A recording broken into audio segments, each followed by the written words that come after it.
So as the lead drug and violence prevention specialist, part of my job, and this is like half of my job, because the other half is with drug prevention, the bullying prevention piece that I've worked on is mainly training teachers or teaching teachers how to deal with this issue, and staff development, sometimes with principals. I think that what we miss is everything that the media says that bullying is not.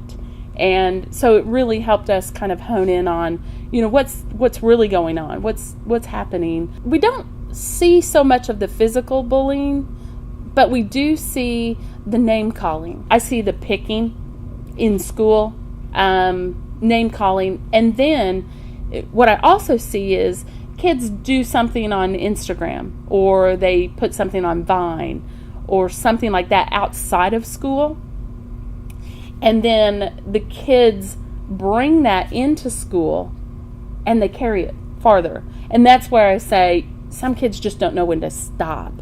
As far as the prevention piece goes, I mean, you can't totally end it, but you can get on the other end of it and try to, teach kids how to be, how to have empathy, because it's not, for a lot of reasons, it's not being taught at home. And so in schools now we have to kind of take that role on and teaching kids how to have empathy. What we've tried to do is get people to understand we first have to teach kids how to have empathy. And when they have empathy, or when they start making connections or relationships with other students, then they're less likely to bully. We need to be present. That bullying happens when there's unsupervised time. And that happens in middle schools everywhere. They're going from class to class. An adult can't be with every child for every second, every moment. That's a really hard thing to do. But being present, watching, observing behaviors, the affect of kids.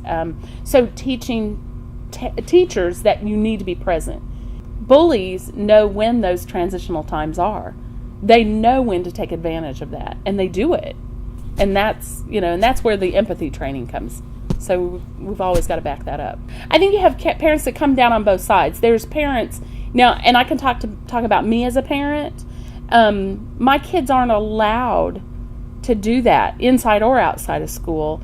They have phones, but it's my phone. Even if they buy it, it's my phone. I look at it regularly and constantly. And I've seen things that other kids have posted and told my child, that's not cool.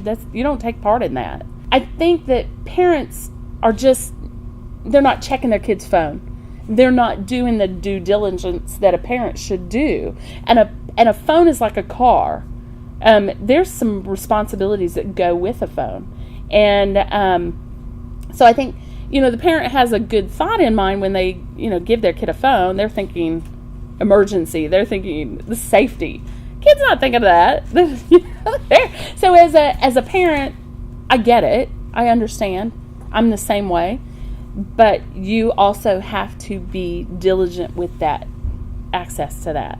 And I don't think parents are enough. So the parents got to have some responsibility in this. And they've got to quit thinking that it's just the school's job to do something about this. This is a community problem.